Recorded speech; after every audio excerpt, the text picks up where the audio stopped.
This essay example, as well as thousands of others, is available in text format on our website for free and without registration. Simply Google Ivy Panda Free Essays.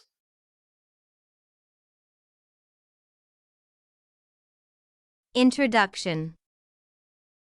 Pharmacy practice is a regulation that entails training individuals on various roles of a pharmacist. The roles include pharmaceutical concerns, prescriptions, drug administration, control and prevention of drug abuse, innovation, and evaluation of drugs, among others. Pharmacy practice has evolved from ancient times to what it is in contemporary times. Most pharmacy practices, such as purchasing, procurement, training of pharmacist, and delivery of pharmaceutical services, has since changed. Technological advancement has greatly improved the delivery of pharmaceutical services since most of the services have been automated. Before Pharmacy World War II, pharmacy practice was not upheld as a health professional, and very few women practiced it. In his book, Studs Terkel explores how the war brought about a revolution in pharmacy practice. Studs Terkel explains how various processes, such as the purchase of drugs, storage, inspection, and dispensing of drugs, have changed over time. He advised pharmacists to establish standard laboratory equipment and to embrace automated equipment in order to improve pharmacy practice. The essay seeks to explore how pharmacy practice has changed over time in reference to Studs Terkel's contribution to the field of pharmacy. Discussion. Before World War II, pharmacy practice suffered from economic difficulties. Prescriptions were given, but there were no drugs in the store. After the prescription, patients used to take back the prescription sheet to the counter and leave without drugs. During the war, many drugs were not obtainable, and the few that were available were rationed. The lack of adequate drugs caused a major problem in the health sector. Patients left hospitals and retail pharmacies without drugs. Training of pharmaceutical professionals was neglected. Few people went to college to train in pharmacy. This was contributed by the fact pharmacy was not recognized as a health profession. In the military, pharmacists were not allowed to practice pharmacy. Poor technology existed, and the purchase of drugs, storage, and inspection processes were also poorly carried out. Confirmation of drugs bought by different pharmacies was carried out manually. Many errors occurred in the distribution and dispensing of drugs. Pharmaceutical laboratories lacked essential equipment since pharmacy practice was not considered a major health profession. There were no professional organizations to address issues related to pharmacy practice as opposed to other health professionals such as medicine and nursing. Pharmacy practice by the Navy and Army was poorly regulated and undermined, and professional bodies to enhance its regulation were lacking. Goryup had graduated from the University of Pittsburgh School of Pharmacy. Before joining the military, he worked in a retail pharmacy.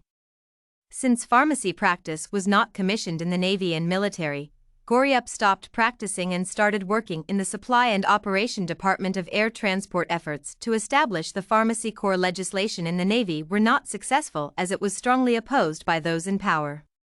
Pharmacy practice continued to face oppression, especially in the military. In 1944, legislation to commission hospital corps to have pharmacists as a primary part was set. The aim was to allocate pharmacy officers to roles in specific areas such as distribution, procurement, and supervision of drugs. An agreement to terminate the use of pharmacist companions for the purpose of ranking was passed. Commissioning of hospital corps was heavily regulated, and they were required to be graduates from accredited pharmaceutical colleges. The Good War, as noted by student Terkel, contributed greatly to the revolution of pharmacy practices, notably in the Navy and Army sectors. Pharmacy officers in these sectors can practice pharmacy as opposed to the olden days. Bodies to regulate pharmacy practice have been established. Changes.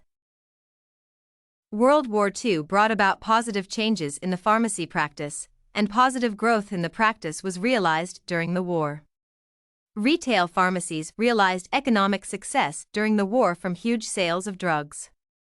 Navy and Army officers were permitted to practice pharmacy freely, which promoted the success of pharmacy practice further. However, many stores were closed down due to lack of adequate supply. Pharmacists worked for fewer days as opposed to the usual 7 days per week, and workers had more free time. Academic requirements for the training of pharmacists were upheld, and the government and other bodies began to regulate the education standards of pharmacy trainees. Individuals training for a bachelor's degree were required to undergo the training for 4 years, and a bachelor's was upheld as the entry cadre to the pharmacy profession. Students were required to perform excellently in all courses so that they were licensed to practice both in the government and military sectors. All practicing pharmacists operating private pharmacies were supposed to be issued with a license, and the licensing procedure was thoroughly scrutinized. Illegal pharmacy operations were controlled as individuals who operated pharmacies without a license were heavily punished. Technological development has made pharmacy practices easier, saved time, and made the different processes more efficient. Pharmacists are able to order drugs online, and deliveries can be made without them traveling to the supplier. Better technologies for dispensing drugs have been developed. Pharmacists do not have to count drugs manually as there are automated machines for dispensing drugs.